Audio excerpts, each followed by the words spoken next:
Hello दोस्तों। तो अगर आप लोग स्पोकन इंग्लिश का यूट्यूब पे कोर्स ढूंढ रहे हैं तो ये 31 दिनों का एक कोर्स बन रहा है। इसमें आप लोगों को पूरा बेसिक से इंग्लिश सिखाया जाएगा।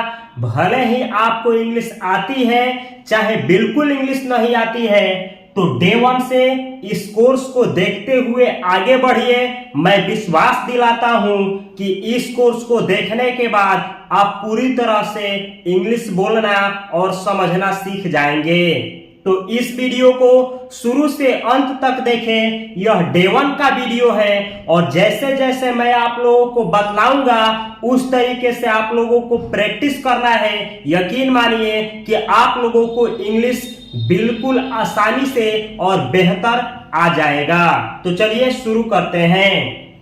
यहां पे लिखे हैं हम आई एम, इसी को शॉर्ट में लिखा जाता है एम, आई एम, इसको एम आई एम पढ़ा जाता, आई एम इसको शॉर्ट में आई एम पढ़ा जाता है, आई एम इसको आई एम और इसको आई एम इसका मतलब होता है मैं हूं।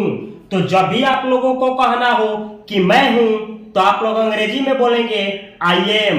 जैसे दरवाजे पे, अगर आप किसी के दरवाजे पे जाकर के गेट खटखटाए ऐसे और अंदर से कोई बोले कौन, तो आप बोलेंगे आई एम यानी मैं हूं। इसी तरीके से यू आर इसको शॉर्ट में ऐसे लिखा जाता है योर, इसको यू आर पढ़ा जाता है और इसको पढ़ा जाता है योर। इसका मतलब होता है आप हैं या आप हो। तो जब भी कहना हो कि आप हो या आप हैं तो अंग्रेजी में बोलेंगे आप लोग यू आर यानी आप हैं या आप हो। इस तरीके से आप अंग्रेजी बोलेंगे। आगे लिखा गया है ही इज का मतलब होता है वह है। ही इज यानी वह है। इसको शॉर्ट में ऐसे लिखा जाता है हिज, इसको पढ़ा जाता है ही इज और इसको पढ़ा जाता है हिज। तो जब भी आपको कहना है कि वह है यानी कोई फीमेल है, कोई लड़का है, कोई व्यक्ति है, कोई पुरुष है, तो आप लोग बोलेंगे ही इज यानी वह है। तो जब भी आपको कहना है कि वह है तो आप लोग आज से बोलेंगे ही इज यानी वह है। आगे लिखा गया है सी इज। इस सेंटेंस का प्रयोग फीमेल के लिए होता है यानी किसी स्त्री या लड़की के लिए करेंगे। सी इज का हिंदी होता है वह है। सी इज यानी वह है। इसको कंस्ट्रक्शन फॉर्मेट में इस तरीके से लिखा जाता है सीज, इसको पढ़ा जाता है सी इज और इसको पढ़ा जाता है सीज। किस तरीके से किस वर्ड का प्रोनाउंसिएशन मैं कर रहा हूं आप लोगों को ध्यान देना है। सीज इसका मतलब होता है वह है। तो जब भी आप लोगों को आज से कहना हो कि वह है तो आप लोग अंग्रेजी में बोलेंगे सी इज। इसी से कैसे बड़ा बड़ा सेंटेंस बनता है अगले वीडियो में आप लोगों को सिखाऊंगा। तो जिस तरीके से सिखा रहा हूं उसी तरीके से आप लोगों को सीखते हुए आगे बढ़ना है। आगे आप लोगों को पूरा आसानी से इंग्लिश समझ में आएगा। आगे लिखा गया है दे आर, इसको पढ़ा जाता है दे आर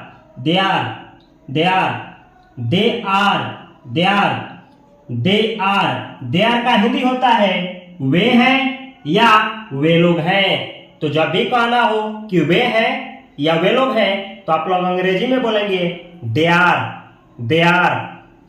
यानी वे हैं या वे लोग हैं। आगे लिखा गया है वी आर, इसको पढ़ा जाता है वेयर यानी हम हैं या हम लोग हैं। वी आर यानी हम हैं या हम लोग हैं। तो जब भी आप लोगों को कहना है कि हम हैं या हम लोग हैं तो आज से आप लोग अंग्रेजी में बोलेंगे वी आर। जैसे आप लोग बहुत सारे किसी के दरवाजे पे गए और जाकर के गेट खटखटाए, अंदर से कोई बोला कौन, तो आप लोग बोलेंगे हम हैं या हम लोग हैं, तो आप लोग अंग्रेजी में बोलेंगे वी आर। वी आर यानी हम लोग हैं। इस तरीके से आप लोग इसका प्रयोग करेंगे। आगे लिखा गया है इट इज। इसको ईट नहीं इट पढ़ा जाता है, इट इज। शॉर्ट में इसको पढ़ा जाता है it's, it's, it is. It is का हिंदी होता है यह है, यह है। तो जब भी आपको कहना हो कि यह है, जैसे मुझे कहना हो यह है, तो मैं बोलूंगा इट इज, इट इज। जैसे कहना हो यह एक मार्कर है, तो इसी का प्रयोग होगा इट इज ए मार्कर। इस तरीके से इस सभी फॉर्मेट का यूज होता है। तो इट इज यानी यह है। आगे लिखा गया है दिस इज, दिस इज। इसको शॉर्ट में पढ़ा जाता है दिस इज, दिस इज। इसको पढ़ा जाता है दिस इज और इसको पढ़ा जाता है दिस इज, दिस इज। इस तरीके से प्रोनाउंसिएशन किया जाता है। दिस इज का हिंदी होता है यह है। दिस इज यानी यह है। जिस तरीके से इट इज का हिंदी होता है यह है, उसी तरीके से दिस इज का हिंदी होता है यह है। तो जब भी आपको कहना हो कि यह है, तो आप लोग बोलेंगे दिस इज, दिस इज। इसका प्रयोग लिविंग और नॉन लिविंग दोनों के लिए किया जाता है। इसका भी प्रयोग दोनों के लिए किया जाता है। तो जब भी कहना हो कि यह है, तो आप लोग आज से ही बोलेंगे दिस इज, दिस इज यानी यह है। आगे लिखा गया है दैट इज, दैट इज। इसको कंस्ट्रक्शन फॉर्मेट में इस तरीके से लिखा जाता है दैट्स, दैट अकामा इज। पढ़ा इस तरीके से जाता है दैट्स, दैट्स। दैट इज को पढ़ा जाता है दैट्स, दैट्स। तो जब भी आपको बोलना हो कि दैट इज और फास्ट बोलना हो, तो ऐसे बोलेंगे दैट्स, दैट्स। दैट इज को फास्ट में बोला जाता है दैट्स। दैट इज और दैट्स दोनों का मतलब होता है वह है, वह है। जैसे कहना हो, इसको दिखा करके कहना हो वह एक मार्कर है, तो मैं बोलूंगा दैट इज अ मार्कर, चाहे बोलूंगा that's a marker, that's a marker. इस तरीके से इसका प्रयोग होता है। आप लोगों को बिल्कुल जीरो से सिखा रहा हूं, जिस तरीके से सिखा रहा हूं बस आप सीखते चलिए। दैट इज यानी वह है। आगे लिखा गया है these are, these are, these are. इसी को शॉर्ट में पढ़ा जाता है इस तरीके से दिजार, दिजार, दिजार। दीज आर का हिंदी होता है ये है या ये सब है। जैसे यहाँ पे आप लोग देख सकते हैं डब्बा रखा गया है बहुत, तो कहेंगे ये है या ये सब है, तो मैं अंग्रेजी में बोलूंगा दिजार, दिजार। तो जब भी आप लोगों को कहना हो कि ये है या ये सब है, आप लोग अंग्रेजी में बोलेंगे दिजार, दिजार। आगे लिखा गया है those are, those are, THOSE, those are, those are या इस तरीके से दोजार, दोजार। दोज आर का हिंदी होता है वे हैं या वे सब हैं। तो जब भी आप लोगों को कहना हो कि वे हैं या वे सब हैं, तो आप लोग बोलेंगे दोजार, दोज आर। आगे लिखा गया है समवन इज, समवन इज। इसी को कंस्ट्रक्शन फॉर्मेट में लिखा जाता है समवंस, समवंस।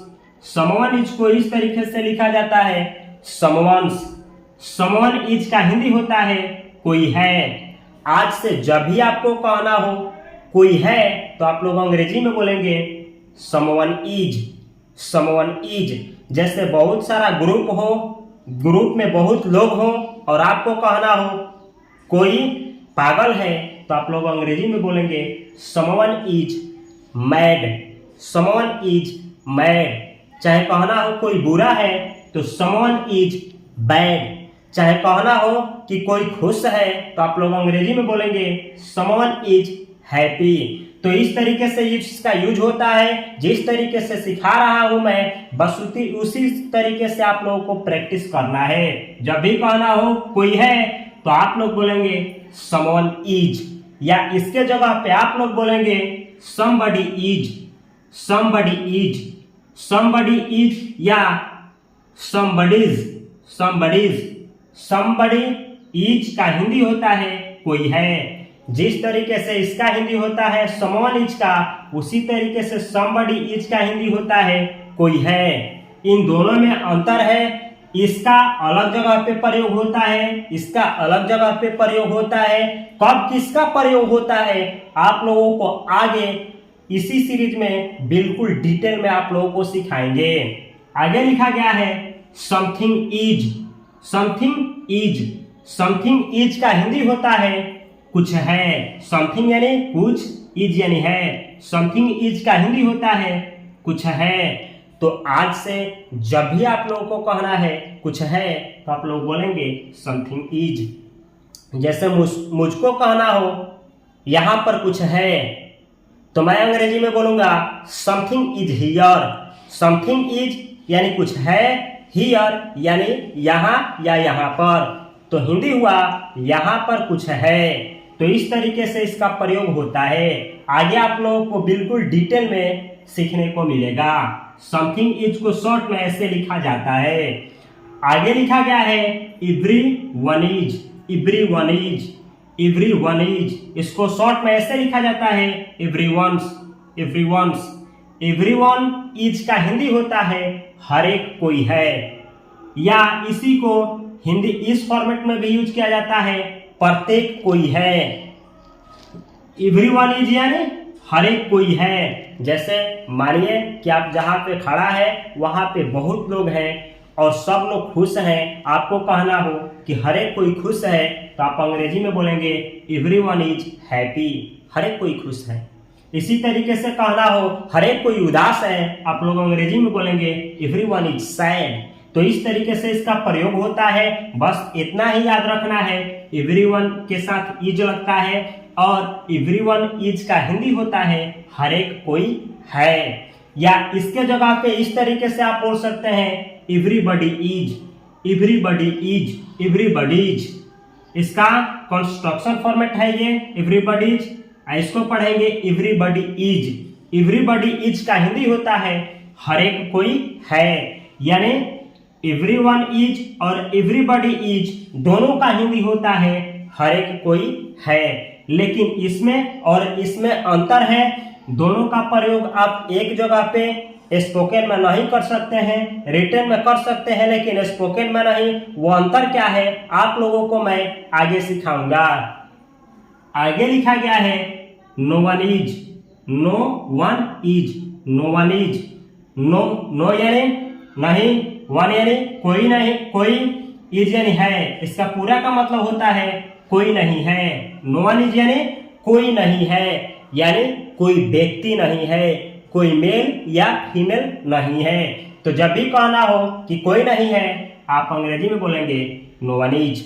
जिस तरीके जैसे मानिए कि आप 10 लोगों के ग्रुप में हैं और उसमें कोई भी आदमी पागल नहीं है और आप लोग को कहना है कोई पागल नहीं है, तो आप लोग अंग्रेजी में बोलेंगे नो वन इज मैड, कोई पागल नहीं है। तो इस तरीके से इसका प्रयोग होता है। जैसे आपको कहना हो कि यहाँ पर कोई नहीं है, चाहे मुझे कहना हो यहाँ पर कोई नहीं है, मैं अंग्रेजी में बोलूंगा नो वन इज हियर, यहाँ कोई नहीं है। तो इस तरीके से नो वन का प्रयोग होता है। तो किस तरीके से स्पोकन में इसका यूज करेंगे पूरा आगे डिटेल में सीखने को मिलेगा। नो वन इज का मतलब होता है कोई नहीं है, या आप लोग बोल सकते हैं nobody is, nobody is. Nobody is का हिंदी भी होता है कोई नहीं है। इस दोनों का हिंदी होता है कोई नहीं है। नो वन इज यानी या नोबडी इज यानी होता है कोई नहीं है। इन दोनों में अंतर है। क्या अंतर है आगे आप लोगों को सीखने को मिलेगा। बस यहाँ पर इतना ही सीखना है कि जब भी आपको कहना हो कि कोई नहीं है तो आप लोग प्रयोग करेंगे नो वन इज या नोबडी इज का। आगे लिखा गया है एनीवन इज, एनीवन इज। जैसे मानिए कि 10 लोगों का एक समूह है और उसमें से किसी एक आदमी को आप बुलाते हैं, जैसे कहें कि कोई भी एक आदमी यहाँ पर आओ, तो आप लोग बोलेंगे एनीवन इज। एनीवन इज का मतलब होता है कोई भी एक। यानी कोई स्पेशल आदमी नहीं, उसी ग्रुप में से कोई एक। तो इस तरीके से आप कहेंगे एनीवन इज। एनीवन इज यानी कोई भी एक, या आप बोलेंगे anybody is. Anybody is, anybody is यानी कोई भी एक। जैसे मानिए हम स्कूल में पढ़ाते हैं और वहां पे बहुत सारे लड़के पढ़ते हैं, मुझको कहना हो कि कोई एक आदमी इसका आंसर दो, तो मैं कैसे बोलूंगा? एनीबॉडी इज का प्रयोग करूंगा या फिर एनीवन इज का। एनीवन इज या एनीबॉडी इज का मतलब होता है कोई एक, यानी बहुतों आदमियों में से कोई एक। इन दोनों का प्रयोग व्यक्ति के लिए किया जाता है, यानी मेल के लिए करेंगे या फिर फीमेल के लिए करेंगे। जिसमें वन या बॉडी लगा हो उस वर्ण का प्रयोग कभी भी निर्जीव चीजों के लिए नहीं किया जाता है।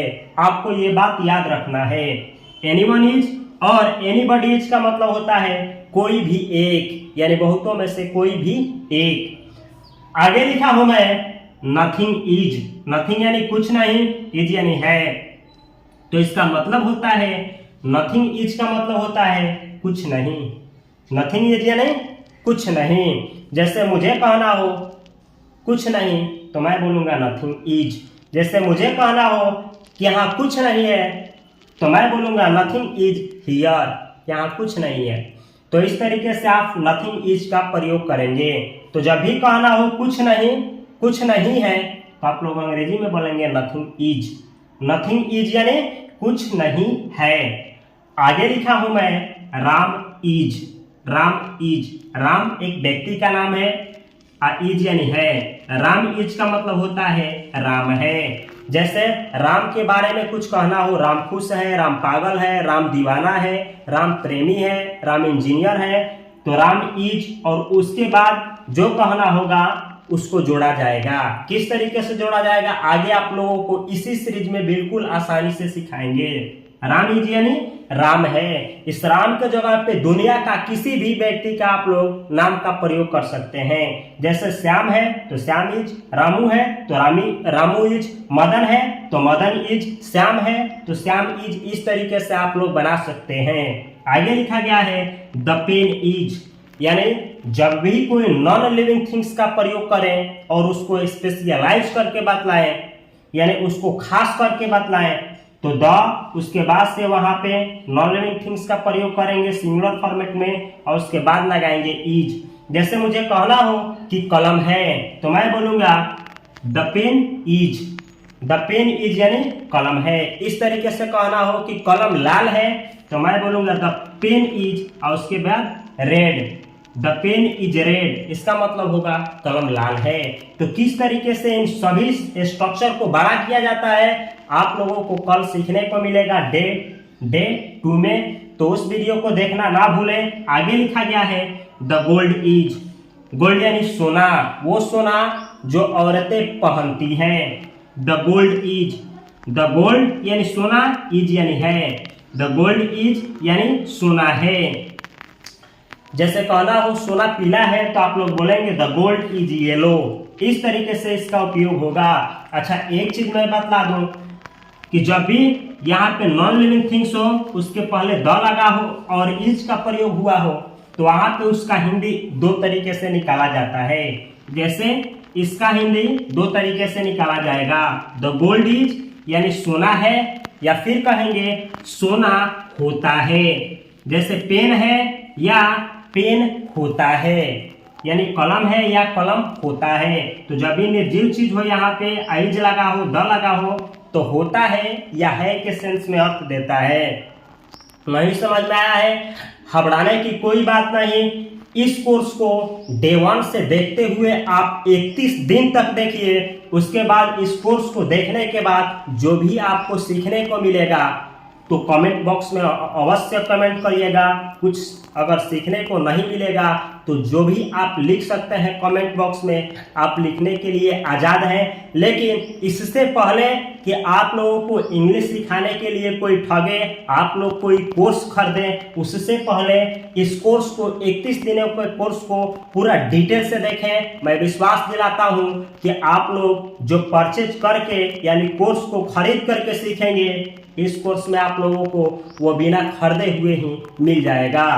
तो ये अगर इस चैनल से आप लोगों को कुछ सीखने को मिल रहा है, इस कोर्स से आप लोगों को कुछ सीखने को मिल रहा है, तो इस कोर्स के वीडियो को अपने दोस्तों के साथ, अपने भाइयों के साथ भी शेयर करें कि वो भी घर बैठे आसानी से इंग्लिश को बिना खरीदे हुए ही सीख सके।